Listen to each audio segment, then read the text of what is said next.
Olympic organizers are making the final touches to ice rinks as Italy prepares for the 2026 Winter Games. Later this week, athletes will be kicking off competitions, breaking in the ice on rinks specifically designed for these games. But what does it take to build the ice? For a closer look at the process, we're joined this morning by Canada's Olympic ice master, Mark Messer. Good morning to you. Good morning. You recently built the first temporary speed skating arena for these games from start to finish. What's that process like?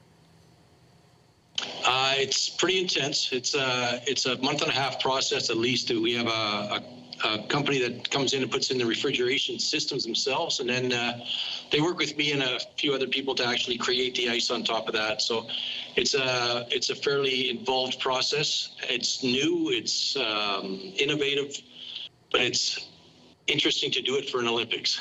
Tell me what I'm looking at here. I don't know if you can see these pictures or not, but what we're showing people is the ice, and then in front of it, it looks like these, it almost looks like ribbons of yarn or ribbons of ice around the edge. Right, so those are tubes. It's like chunks of rubber hose that go across the ice. So they go from the outside to the inside of the ice.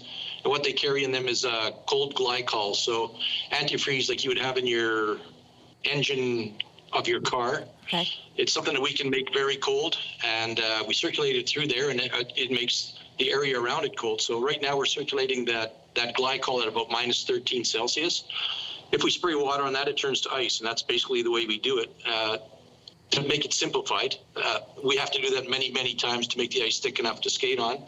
We also have to paint the ice to make it turn white, put all the lines on, put all the logos on, and then we finish it with a Zamboni. I forget that, of course, that you would have to add color to make it white. Listen, this is your 7th Winter Games where you've been the one to build the ice. Can you think of a games that had the biggest challenges?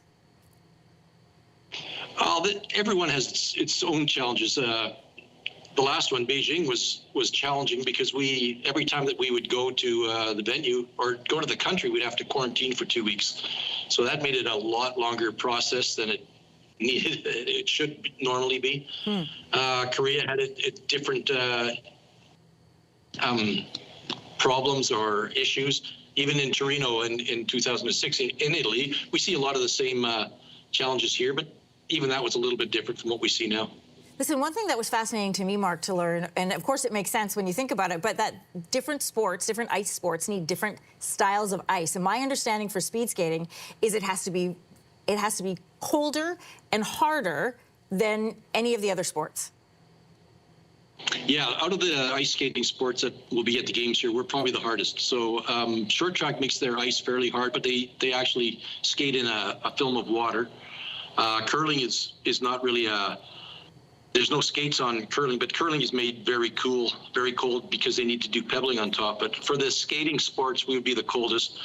We need to be cold, we need to be very smooth, and we need to be clean. That's the big thing, is it has to be clean. Listen, from amateurs who make their own backyard rinks to people like yourself who are professional at doing this, it is very challenging to get it so smooth. You've been doing this for nearly 40 years. This is why you're nicknamed the Ice Master. What's your secret? The secret at the end is having a good team and having good operators on our ice machines.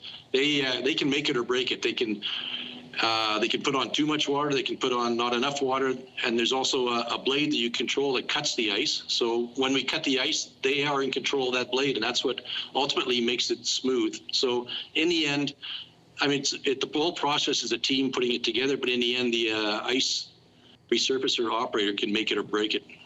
Do people stop you and be like, hey, can you come fix my backyard rink? I'm not around enough to do that. So.